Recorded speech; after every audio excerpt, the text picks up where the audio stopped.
I got some sad and unfortunate news. About 2 hours ago today in Naples, Florida, I-75, the highway, uh, a private jet crash landed and exploded, killing two, I believe, of the five passengers that were on. What makes this more worrying to me is the fact that I live close to there, and I was in town when this happened. It literally happened as I was in town. Look, take a look at this. Right Like, now, this is 4:30, just we continue sad. following breaking news right This now is from Florida's sad. Gulf Coast. A plane crashing onto I-75 near Naples. And Janice Fernandez is following the latest from our newsroom. Janice, what are you finding out about this? We're getting a lot more information, Louie and Christy, and this is all coming in on that plane crash. We want to get you straight to the video of the crash scene, though. We have been showing you this video. Look, that's not a small plane. That is a jet. Two engines, long wing. That is a jet. That is a massive, massive jet. Now I can tell you this. I usually go around the Naples airport a lot. I am around there a lot, and I'm training to be an aircraft mechanic. So that's like one of my passions. From what I was told, like I was legitimately on the phone with my dad when this happened. So apparently two of the engines shut down while this was happening. That is insane that the two engines were that shut down. That is absolutely like rare for two engines to shut down. Like, obviously it's very sad. Let me play a little more of the video so you can get a better understanding of what's happening. This is the southbound lanes near mile marker 107. So this is in the Naples area. From this video that was shot by one of our viewers, you can see the wreckage of the plane that is on fire.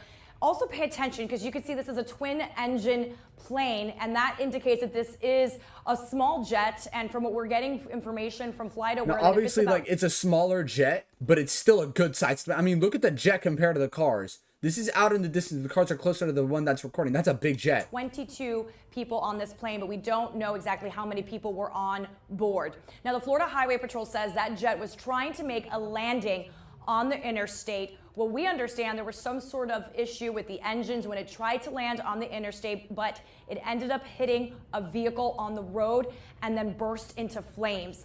Again, we don't know how many people were on board, but the information when we ran that tail number on FlightAware, it says that this plane is capable of having 22 passengers on board. But again, yeah, so it hit a truck, like she said. Again, they said they don't know how many people were on board. When I was talking to my dad, he said around 5 people were on board. They said the black box engines, he gave me, I don't know if they're going to mention in the video, but he said that they had the black box, and apparently the black box, you could hear the communications on the radio, and he said, we lost both engines. Another thing is that I don't know if the person that got hit, that was on the road, that got hit in this truck or car or whatever, I don't know if he's okay. I hope he's okay. I pray that he's okay. But this is this is a very serious issue. Like, this stuff that just doesn't happen. It's crazy that this even happened in the first place. Haven't confirmed how many people were on board at the time. We want to show you now a live traffic camera from the area because this is going to be significantly impacting traffic. You can see smoke still from the wreckage. It's pretty much gone down. The fire has been put out, but you can see that traffic is closed. Look, okay, hold on. This is what I wanted to mention. I get off on this intersection a lot. This is one of the intersections that I do get off, and it leads down here and back somewhere over in this area is the Naples airport. This is a very common area that I go through. To see it this close to this intersection right here is absolutely insane. In both directions. Like, that is legitimately scary to think about, that a plane crash happened this close. It like, if you look on the walls, it burned the walls. I would be panicking. Now, I was in town today. Thankfully, I wasn't on I-75, but it's just chilling to think that this happened as I was in town. Obviously, it's very sad what happened. It's just absolutely depressing what's happened. Let me see what else they got. On I-75. It appears to be near where that interstate curves to the north near Naples. And the Naples airport, by the way, is just to the west of that curve. We do understand that according to Yeah, flight like you see, that's what I mentioned. Like it's over in this general direction because this is where you get off on I-75 and stuff like that. They have a Naples airport and they also have like a Porsche dealership somewhere there. where this plane was leaving Columbus, Ohio, and heading to Naples. And that is when it ran into some issues before, again, crashing into that car on the interstate. Columbus, Ohio. Dang, that's far. They must obviously they must have had some. I wonder what issues they must have had in their jet, because that's a good amount of flight time to fly from Columbus, Ohio, all the way over here. I don't know if they were like landing in, like doing jumps, like landing in specific areas, and then from Ohio they landed in specific areas and then came to Naples, or if it was just one straight flight to Naples. I wonder if it was one straight flight to Naples, but they probably like thinking, oh, I don't know, like things like that just don't happen in the middle of the air, especially if you've gone that far. So something had to happen. Like maybe they sucked up something, a bird strike, and they possibly didn't know. But that's crazy. And bursting into flames, but you can see from Like, these look, live the pictures, we actually do helicopter right see there. what appears to be a rescue crew there, a chopper that just left there. But again, the interstate northbound and southbound is shut down in both directions in the Naples area. So be aware of that. And we want to again show you the flight aware path. We've been talking about it. Let me count how We many do cop understand that cars are this- there. We want Let to me again count how many cop cars are there. You got 1, 2, 3, 4, 5, 6, 7, 8, 9, 10. I think that's 11. 12, 13, 14, 15, 16, 17, 18, 19, 20, 21, 22. I think 23, 24, 25, 26, 27. I think that's it. And then the difference between yeah, that's how, like 27 cop cars. Holy cow. And you can tell like not all of them are the same cop cars. The what is it? The Collier County sheriffs are white cop cars. They have like the yellow and green markings on them, so they're different. And the Florida State Troopers are black cop cars with like a tan top on them that kind of looks like a tan cream top on them. I forgot the color. It's more of like an off-white to a white cream coloration on the cars. But yeah, no, that's a lot of cop cars, plus that massive fire truck right there. You can't even miss that. Show you the flight aware path. We've been talking about it, but we do understand that this jet left Columbus, Ohio. When we put this in the system, it actually dang, I said was it right. was leaving. Holy cow, I was right. A straight shot from Ohio to Florida. So I'm assuming something must have happened maybe right here. Depending on the altitude they're reaching. Something must have happened right here that caused their plane to crash right there. I don't know what happened, but something happened. I think it could have been a malfunction, or like I wonder if there was a malfunction that they didn't see on the jet before when they were in Ohio, all the way to right here. I don't know. It's crazy. Ohio State University, specifically that airport, and flying into Naples. From there, the plane was then going to head to Fort Lauderdale. Again, it is unclear if anyone got off in Naples or who was on the jet besides the pilots or any other crew members. Let's take you to another angle of that crash. This was captured by a driver in the northbound lanes of I-75. They passed by that flaming wreckage of a small jet. That fire has been put out. But you okay, so it landed in Naples, and it was going to fly to Fort Lauderdale. From that's my understanding. Because yeah, it's going in this direction. Like, okay, so over here in this direction, you're gonna have if you keep going down this direction, you're gonna have places like Bass Pro Shop and the Hertz Arena and stuff like that. So, and obviously Fort Lauderdale International Airport. So yeah, no, it was definitely going towards Fort Lauderdale, and they try to land on the highway. Ugh, this is just a horrifying situation. What it looked like just about an hour ago.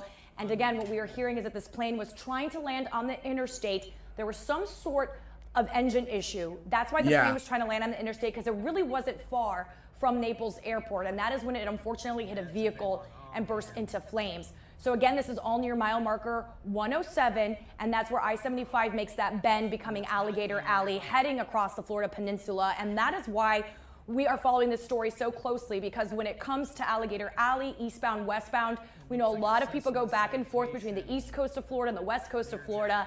We understand this is going to be shut down for quite some time. We are hearing from some of the affiliates in the Fort Myers area that according to FAA, they're going to have this. And we're getting more information. There's 5 people on board that plane. Yeah, like 5 people, just what my dad said. Just got this information from one of my producers that 5 people were on board on the plane. That is according to FAA. So 5 people on board this jet that was capable of fitting 22 passengers, but we know 5 people were on board. We don't know how many people were in the car that plane hit, though. Taking you back live to the traffic situation that is unfolding, like we mentioned, it's so important to avoid this area and take to the south, US 41 Southwest 8th Street. Now we're getting some preliminary information. I'm actually just getting this information right now from FAA confirming 5 people on board. And what we're hearing is that this jet crashed in the Naples area around 3:15.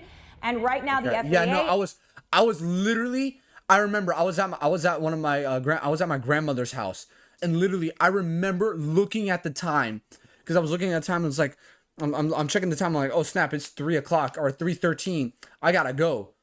Like literally, the moment I looked at my clock is the moment that plane crashed. That is kind of is that a coincidence? Maybe, I don't know. I'm just glad I wasn't in town when this crap happened, or I'm just glad I was at my grandmother's house when this crap happened, because that is insane.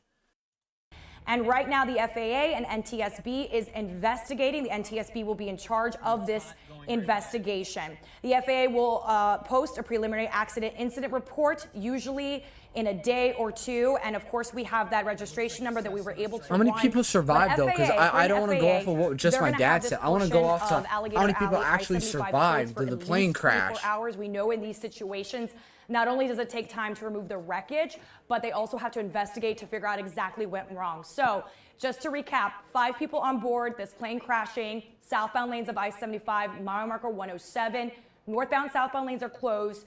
If you have to get through this area, you know people leaving this area, take US 41 Southwest 8th Street. Christy, Louie, so much information coming in. We're going to continue to update you right here in the newsroom as we continue to get more information on this plane crash. Janice, I know this is very fluid and that information is breaking. Okay, so it's obviously I-75 is going to be closed for a while. I bet they're still picking up the wreckage, because I don't know if you notice, my room it's pretty dark right now. So it's dark outside. So I think they're almost done probably cleaning up the a lot of the wreckage at least. I don't know so far what's happening. From what I was told, like I said before with my dad, 5 people on board, 2 people died. I don't know if 2 people died. I like, it's obviously sad that that 2 people died, period. But it would be really good if one of those people was not the pilot, and one of the pilots survived, because then we would have a better understanding of what happened. I'm not saying it's better that the pilot lives and everyone else. That's not what I'm saying. I'm saying if the pilot is alive, then we can have a better. If one of the pilots are alive, because I believe there was 2 pilots from what my father told me, we could have a better understanding of what happened on the aircraft and why it crashed. An engine failure, they said. But I don't know. It could be anything. It could have been a bird strike. It could have been maybe one of the fan blades in the engine cracked off and exploded, or it could be something else, like something internally wrong, or completely something else. I don't know. But yeah, that's what's happening. Let's wrap this video up. It's got, I think, about a little over a minute left, or a little under a minute left. Let's finish this right now as we're speaking. But again, just for clarification, was that plane on approach into Naples Airport, or was it on its way to the Fort Lauderdale leg of this flight? And that's a great question, Louis. So what we understand is it was leaving Ohio, specifically Ohio State University, that's in Columbus, Ohio, making its way to Naples. We know from Naples it was going to go to Fort Lauderdale. What we don't know is if that plane landed at the Naples airport and was getting ready to head over to Fort Lauderdale. We know this crash happened near the airport.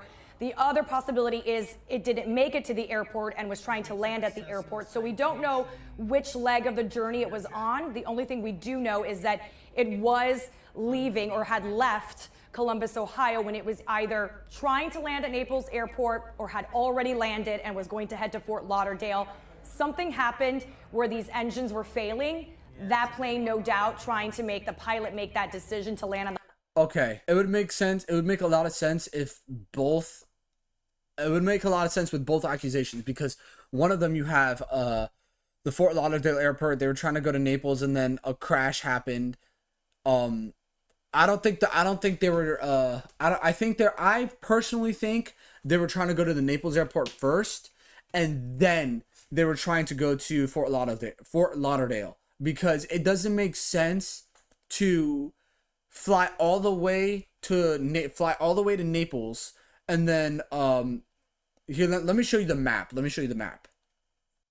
Okay, so right here, Fort Lauderdale is somewhere up right here where the arrow's pointing, and then you got the Naples airport like down here, and then Miami airport is like over right here, or not Miami. Sorry, the Marco Island airport is somewhere right here. So they're flying from here all the way to here.